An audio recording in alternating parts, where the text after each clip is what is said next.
Tahapan kedua di mana presiden bisa dianggap cawe-cawe dan melakukan pelanggaran adalah ketika Mahkamah Konstitusi memutuskan untuk mengubah syarat capres dan cawapres sehingga Gibran jadi memenuhi kriteria buat maju di ajang Pilpres. Putusan Mahkamah Konstitusi tersebut sungguh aneh dan kemudian memang terbukti. Majelis Kehormatan MK menyatakan ada intervensi terhadap Mahkamah Konstitusi dalam putusan tersebut. Paman Usman pun dikenai hukuman. Dia sampai kehilangan jabatannya sebagai Ketua Mahkamah Konstitusi. Di tahapan ini yang patut kita catat adalah kesimpulan MK bahwa memang sudah terjadi intervensi kepada MK. Tahapan ketiga, di mana presiden bisa dianggap cawe-cawe adalah ketika KPU, Komisi Pemilihan Umum, melakukan pelanggaran dengan menerima berkas cawapres Gibran, padahal belum ada aturan, belum ada PKPU yang menjadi turunan dari putusan Mahkamah Konstitusi tadi. Pertanyaan kita, mengapa KPU terburu-buru menganggap putusan MK harus dijalankan di ajang Pilpres 2024? Padahal mereka belum berkonsultasi dengan para wakil rakyat di parlemen. Padahal putusan MK sendiri tidak menyatakan perubahan tersebut harus dijalankan di ajang Pilpres tahun ini.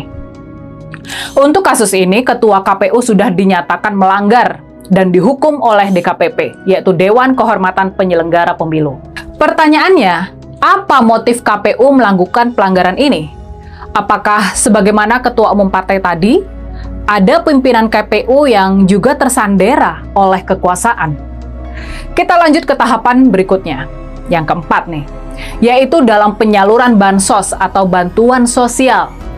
Tampaknya banyak yang tidak lazim, mungkin tidak sesuai prosedur dalam penyaluran bansos menjelang hari pencoblosan Pilpres ini. Maka dari itu, Majelis Hakim Konstitusi pun sampai-sampai merasa harus memanggil 4 menteri dari Kabinet Presiden Jokowi buat menerangkan kebijakan yang mencurigakan ini. Pengungkapan masalah bansos ini penting sekali, sebab penggunaan anggaran negara, penggunaan uang rakyat untuk kepentingan elektoral sudah terlalu lazim dilakukan, terutama dalam pilkada-pilkada.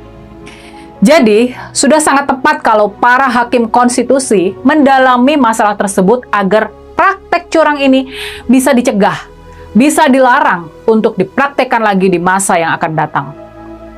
Lalu, ada tahap yang kelima, yakni pengerahan aparat dari kepolisian, ASN, hingga aparat desa untuk mengintimidasi dan menggiring warga agar memilih paslon nomor 2. Tentunya, sekarang ini kita sudah banyak mendengar cerita dan membaca pemberitaan seputar pengerahan aparat untuk menggiring suara warga. Nah, pertanyaannya, bagaimana aparat di berbagai daerah dapat bergerak serentak dan seragam kalau tidak ada orkestrasi dan instruksi dari atas?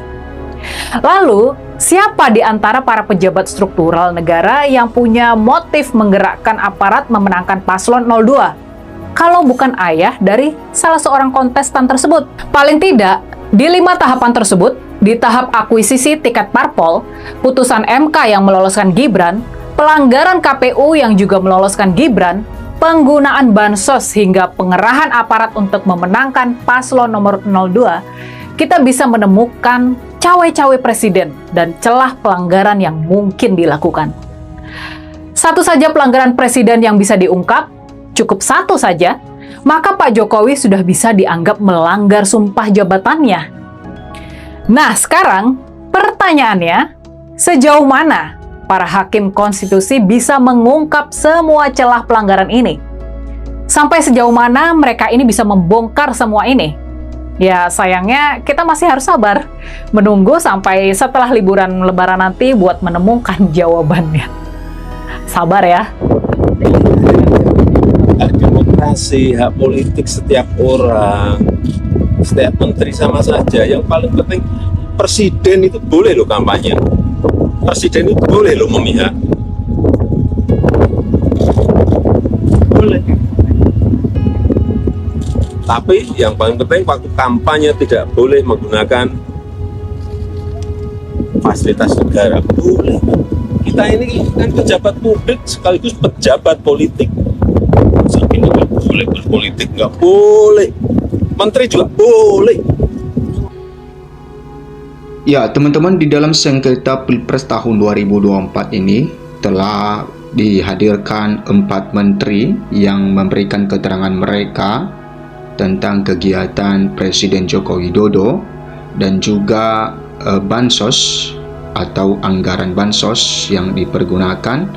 Dan seperti yang telah disampaikan oleh Ibu Sri Mulyani, bahwa bansos yang digunakan oleh Presiden Jokowi pada masa kunjungannya ke Jawa Tengah merupakan itu diambil dari dana kunjungan kepresidenan, ya, kunjungan kerja kepresidenan, bukan dari Menteri Sosial, ya, karena Menteri Sosial sendiri, Ibu Risma, mengakui bahwa bansos dalam bentuk beras itu tidak ada lagi, ya. Bansos itu disalurkan langsung ke penerima manfaat dengan cara cash atau transfer, sehingga bansos dalam bentuk apapun, barang atau beras, itu tidak ada lagi. Nah, itulah pengakuan-pengakuan mereka, dan kita berharap supaya nantinya,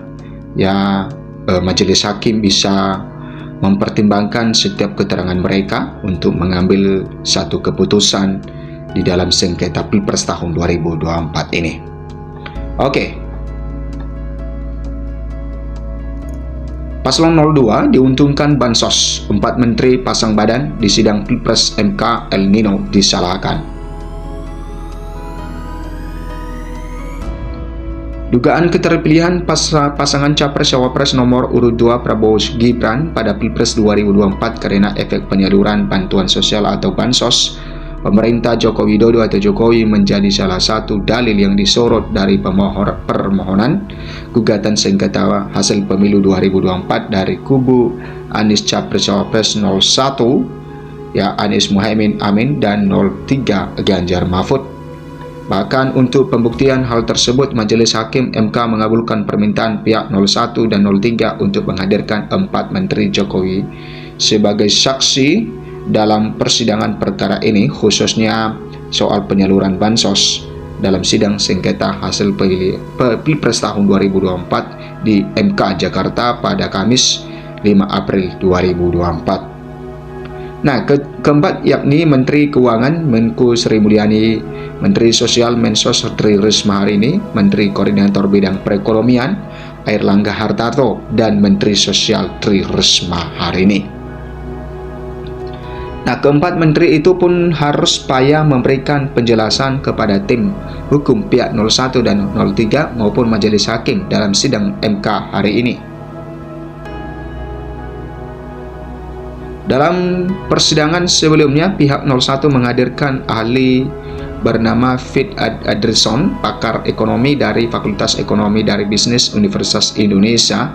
Ini menjabarkan tentang dampak dari bansos terhadap perolehan suara pasangan calon yang didukung oleh petahana. Menurut Fit, bansos efektif meningkatkan suara paslon yang didukung oleh petahana karena bansos dapat diakui sebagai kebijakan pemerintah, sehingga masyarakat tidak memiliki kemampuan untuk menyangkal bantuan tersebut dari pemerintah dan bukan atas kerja masyarakat itu sendiri atau pihak lain. Nah, kemudian bansos itu menargetkan masyarakat miskin. Ingat, nilai uang tersebut akan bergantung pada income atau pendapatan, di mana nilainya akan berbeda pada masyarakat miskin dengan pendapatan tinggi. Nah, masyarakat dengan pendapatan dan pendidikan rendah cenderung bersifat miopik, yakni cenderung memperlihatkan sesuatu yang lebih dekat terjadi dibandingkan dengan yang telah lama terjadi. Nah, implikasi secara langkah jangka panjang ini dapat dilihat dari hasil survei LSI, di mana 69% penerima bansos pada 2024 memilih paslon 02 dalam Pilpres 2024. Jadi ada hubungan positif antara jumlah bantuan dalam bentuk apapun dengan perolehan suara sampai Fit. Nah, selain faktor bansos, Fit juga menilai kunjungan Presiden Jokowi ke daerah pada masa kampanye mempengaruhi perolehan suara paslon 02. Nah, kunjungan Jokowi efektif meningkatkan suara Prabowo pada 2024. Kunjungan Prabowo menurunkan perolehan suara Ganjar. Kunjungan Prabowo 2024 tidak berdampak pada perolehan suara Anies 2024.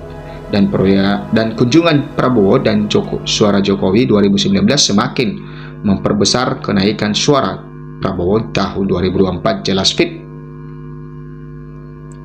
Nah, ahli yang dihadirkan kubu 03 yakni Guru Besar Ilmu Ekonomi Pembangunan Universitas Pajajaran Didin Damanhuri juga mengutarakan poin yang sama terkait dampak penyaluran bansos terhadap elektoral paslon 02 yang menyebut ada 3 jenis bansos yang dipolitisasi pada pemilu 2024. Didin menjelaskan seharusnya bansos bertujuan untuk menanggulangi kemiskinan di masa krisis dan normalnya jumlah bansos yang didistribusikan akan menurun sesuai dengan kondisi perekonomian. Namun hal itu tidak terjadi pada saat masa kampanye pemilu 2024 kemarin. Tapi kita lihat dari 2020 sampai 2023 ada penurunan, tapi tiba-tiba dari 2024 mengalami lonjakan 496,8 triliun ditambah automatic adjustment sekitar 50 triliun, lebih dari 500 triliun, ungkap di persidangan.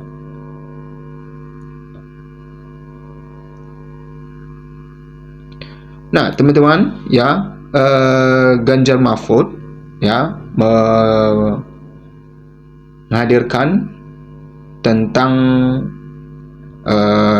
saksi ahli dari pakar ekonomi, dan dia mengungkapkan tentang dampak bansos yang dibagikan oleh Jokowi pada masa kampanye di Pilpres tahun 2024 ini, yang mengakibatkan salah satu paslon ya mendapatkan suara yang lebih banyak. Ini adalah jumlah penggelontoran bansos yang tak berpreseden dalam sejarah bahkan sejak 1998, sambungnya.